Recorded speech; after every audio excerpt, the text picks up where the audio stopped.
Hello everyone, welcome back to my YouTube channel. I hope आप सभी अच्छे होंगे।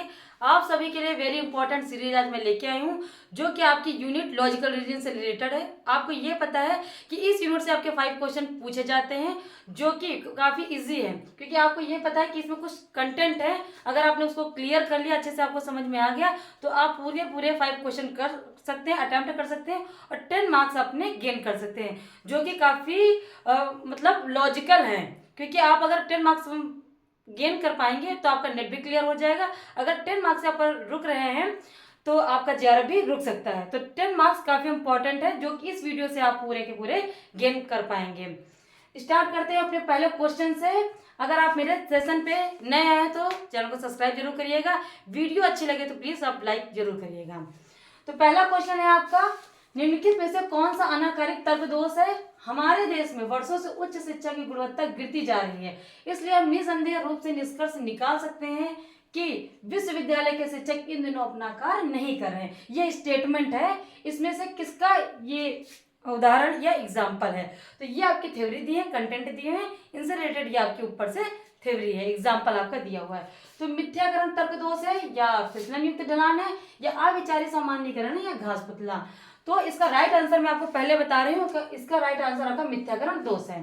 तो ये मिथ्याकरण दोष कैसे हुआ? तो मिथ्याकरण का मतलब ही होता है कि घटना के प्रभाव को ही कारण मान लेते हैं, जबकि वास्तव में वो कारण उचित नहीं होता है।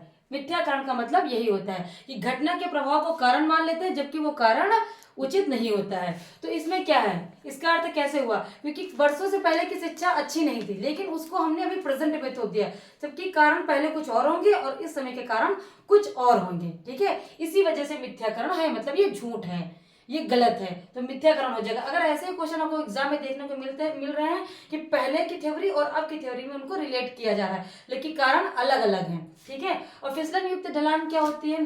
फिसलन युक्त ढलान के भी क्वेश्चन काफी पूछे जाते हैं कि फिसलन युक्त क्या है? एक क्रिया घटनाओं की श्रृंखला शुरू कर देती है। अगर कोई भी घटना हो रही, कोई भी क्रिया हो रही, तो एक घटना से दूसरी घटना, दूसरी से तीसरी घटना स्टार्ट हो जाती है।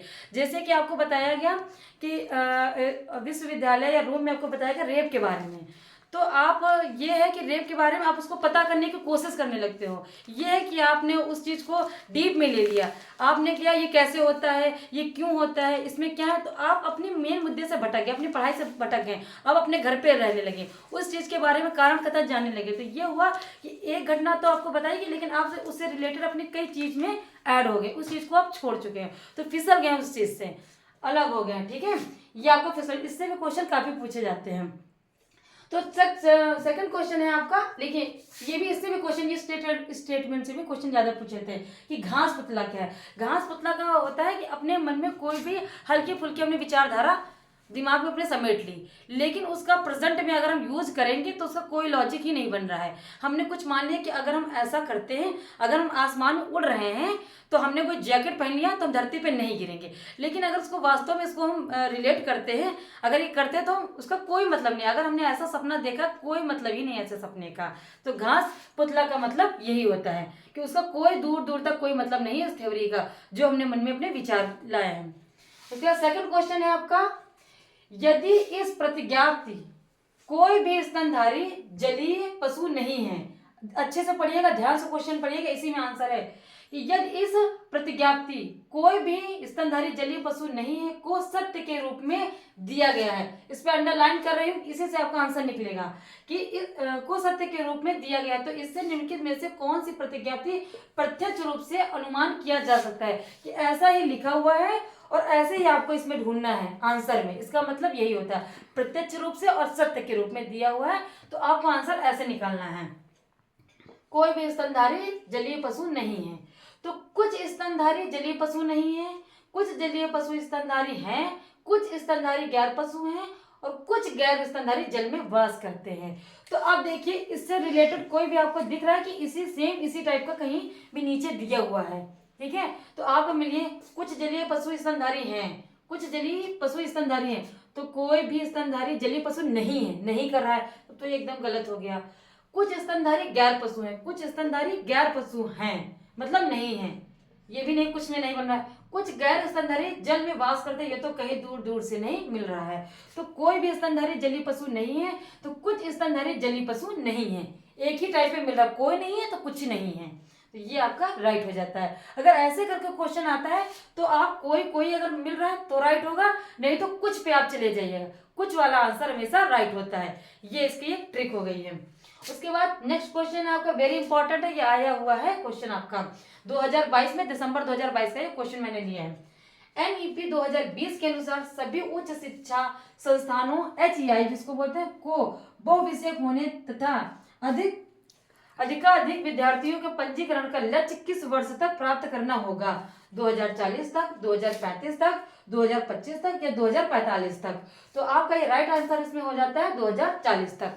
ओके, उसके बाद नेक्स्ट क्वेश्चन है, निम्नलिखित में से कौन से कथन एक दूसरे के विपरीत है? विपरीत मतलब अपोजिट और उल्टा। इसी में से आपको ऑप्शंस में से एक दूसरे के उल्टे ऑप्शंस आपको देखने हैं।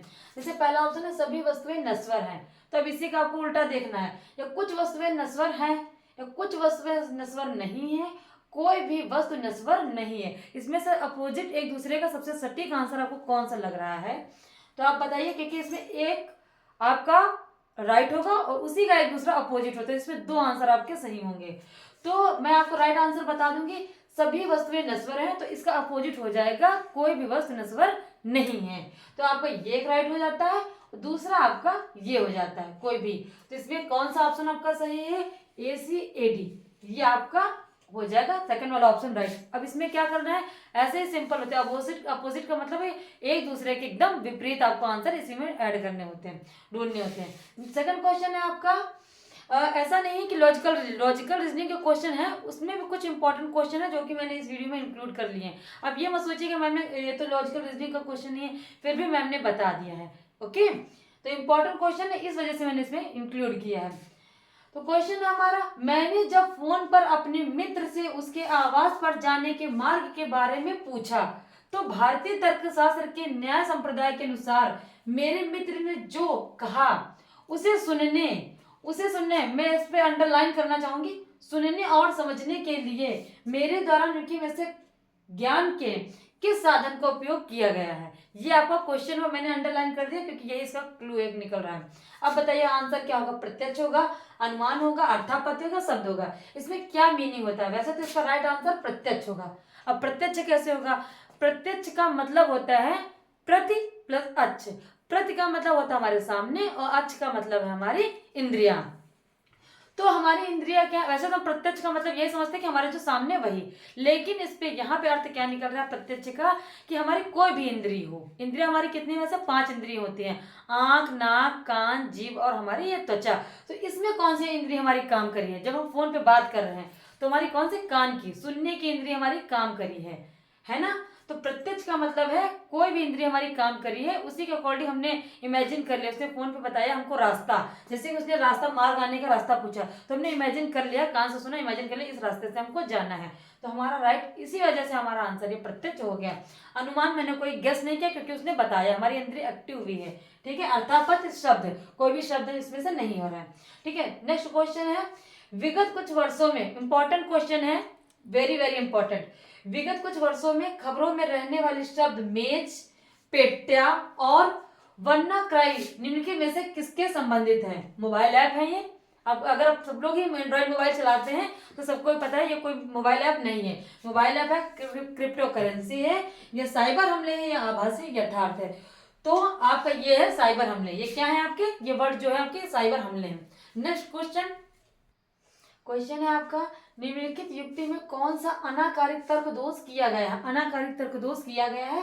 शिक्षक ने कहा है कि परीक्षा के दौरान कोई बातचीत नहीं की जाएगी, इसलिए यह उचित है कि बीमार महसूस करने पर रोहन द्वारा स्वयं छुट्टी जाने के लिए पूछने पर उसके अंक घटा दिए गए हैं। टीचर ने आपको बताया है कि जो भी बातचीत करेगा मार्क्स काट लिए जाएंगे, लेकिन रोहन गया है क्योंकि उसकी स्थिति खराब नहीं है। तो इसमें कौन सा थ्योरी लागू करी जाएगा? फिसलन युक्त ढलान है या पुतला है या रेड हेयरिंग है या उपाधि तर्क दोष है? तो इसका राइट आंसर हो जाता है उपाधि तर्क दोष। उपाधि तर्क दोष क्या होता है कि अप्रासंगिक, किसी भी अप्रासंगिक स्थिति में भी सामान्य नियम लागू करना, ये होता है अप्रासंगिक। ठीक है। और अप्रासंगिक को हम कहते हैं उपाधि तर्क दोष। इसमें क्या है कि सभी बच्चे परीक्षा के दौरान, वैसे भी सामान्य नियम है कि परीक्षा के दौरान किसी को बातचीत नहीं करनी है, लेकिन रोहन की स्थिति वहां पर सामान्य नहीं है, उसको लूज मोशन हो रहा, उसको सोच हेतु जाना पड़ रहा है, लेकिन जाने पर भी उसके नंबर टीचर ने काट दिया। ये कहाँ तक सही नहीं है, ये सामान्य नियम नहीं है, उसके नहीं काटने चाहिए, उसके कॉपी के अकॉर्डिंग उसके मार्क्स काटने चाहिए। अब वो जा रहा है तब भी आपने मार्क्स कर लिए, आपको कॉपी देखनी चाहिए ना, तो ये कहाँ तक सही नहीं है, ये अप्रासंगिक है स्थिति। तो इसी के वजह से यहाँ उपाधि तर्क दोष होगा। उपाधि तर्क दोष नहीं है तो उसको अप्रासंगिक स्थिति समझ लीजिए। इसका एक वर्ड मीनिंग में कहेंगे तो इसको बोलेंगे अप्रासंगिक तर्क दोष। ओके, नेक्स्ट क्वेश्चन अपना, अनुमान के संदर्भ में दिए गए उदाहरण पर विचार कीजिए। मोस्ट इंपॉर्टेंट क्वेश्चन, ऐसे क्वेश्चन आपके इस थ्योरी से काफी बार देखे गए और आते हैं, आने जाने की पूरी प्रोबेबिलिटी है। कैसे? पर्वत अभिप्राय है क्योंकि वहां धुआं है, जहां धुआं है वहां आग होती है। ये आपको क्वेश्चन है, कैसे करना है? निम्नलिखित में से कौन सा उदाहरण व्याप्ति नियत सहचर के संबंध को अभिव्यक्त करना है? इसमें क्या ढूंढना है? ये आपको जो थ्योरी दिया, कंटेंट दिया, तो इसमें क्या ढूंढना है? व्याप्ति नियत सहचर के संबंध को इसमें देखना है कि किसमें लागू हो रहा है।